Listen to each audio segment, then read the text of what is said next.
Hey everyone, it's Dr. Angela Rahm, and I am coming to you from Madison, Wisconsin today. And I want to share with you some information about cholesterol. So, in our office, we see a lot of people that are coming in with high cholesterol, and their triglycerides are okay, their HDL is great, but their total cholesterol is high. And let's just talk about this for a second. So, especially like if you're in your 20s or 30s and you're coming back with a lab panel and your doctors are very surprised and maybe even a little nervous that your cholesterol is a little too high. This doesn't mean that you could have an issue and you're going to have a heart attack. Basically, a statin is not going to be your answer. Of course, you always want to work with your doctor, but you are the boss of you. So make sure you're doing your own research, because honestly, I have lots of friends who are doctors and they don't have a lot of time to really research you in particular. They see a number that fits into, a cascade where you should be prescribed a medication. So be very careful. Get a second opinion, do your own research before you put yourself on one of these drugs. And really, if you're in your 20s or 30s or at any age, in your 50s or whatever it is, make sure it is right for you. Make sure you've done the dietary changes and kind of think about some of the things that I'm going to talk about now in this video. All right, so let's just say that your blood work, your lipid panel comes back and it is at, 200 or above. Mine is always above 200. It's about 213 to 220 whenever I have my labs done. I've never been on a medication. I've never had any heart issues. I've never had any issues. And as of today, I'm 56 years old. So if I went to the doctor, they'd probably want to put me on a statin. For what? And if you've ever researched the side effects of being on a lot of these statins, we're talking numbness of feet, pain throughout the body, almost arthritic type pain. So you want to make sure that a statin, I mean, if you're over 300, if you're even over 200 or 230 or 280, let's look at what else might be going on before you jump into taking a statin. So, a couple things your doctor might not be looking at. They might just run a lipid panel. Cholesterol comes back high. Let's just say it's 280. Well, you know what else it could be? It could actually be your thyroid. Did you know that thyroid actually is linked directly to your cholesterol levels? And now I know most people don't know that. It's kind of surprising. And I actually, when I heard this, I was like, that's very interesting. So, what you want to do is you want to get a full thyroid panel. Get your thyroid tested. We're not going to look at doing anything with the thyroid first, though, because we're going to go one more step down.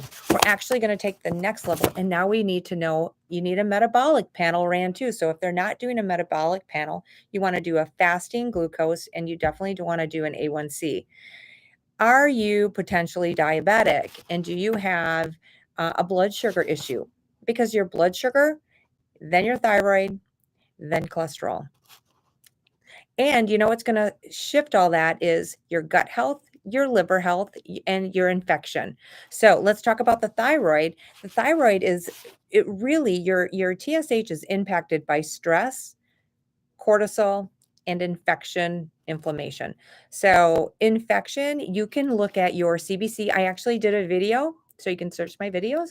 I did a CBC, learning how to read your CBC with differential, and how you can find out if you have an infection and what type of infection you have. So that is one thing. If you don't know how to address that, you can always reach out to us at our office, and we can definitely do virtual support with that. We do that all the time. But look at the infection. Look at your thyroid. What kind of health is your gut health in? Look at your liver numbers, your ALT and your AST. 60% of your T4 thyroid hormone has to convert to T3. And that happens at about 60% of that happens in the liver, and 20% happens in the gut. So we have a great detox. If you would like more information on that, please reach out to us. I'll just give you our office number. It's 608 630 8804. You can definitely reach out and find out more about that. Super easy, super inexpensive, self guided. No worries. It's super great. I can't wait to share that with more people. But I'm going to give you a couple tips for blood sugar issues. So try these things first, see if this helps, and go from there. Okay. So the first thing is never skip a meal. This doesn't mean you eat all day, but eat a breakfast, eat a lunch, and eat a dinner, and make sure you're getting sufficient protein. Two, when you eat your meals, you want to make sure that you have protein and fat throughout the day. Your body needs both of those to support healthy blood sugar levels and support your brain and all your joints and muscles and the internal stress that's going on. Three, try not to skip breakfast. If you're one who's been doing like keto and intermittent fasting, you maybe take a step back. It might have worked for you in the beginning. You might even be like, why isn't it working for me now? Keto's a great like jumpstart diet for some people.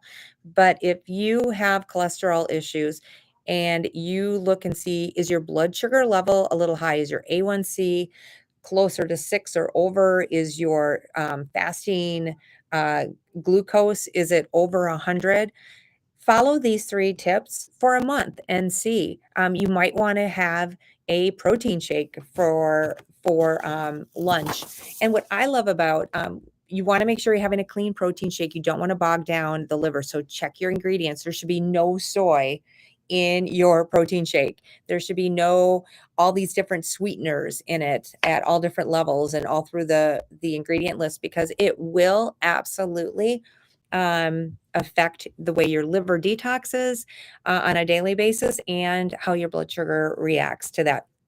So you want a really clean protein shake. You can buy MCT oil and actually add that to your shake. That's a great fat that's easy for the body to break down. And you can even do a vanilla flavor shake. We have a vegan one too that I really like. But you can add some low glycemic fruits like berries to that and go from there. So I hope that helps. And we will hopefully catch you on the next video. Bye bye. Like below, please. Okay. Sorry.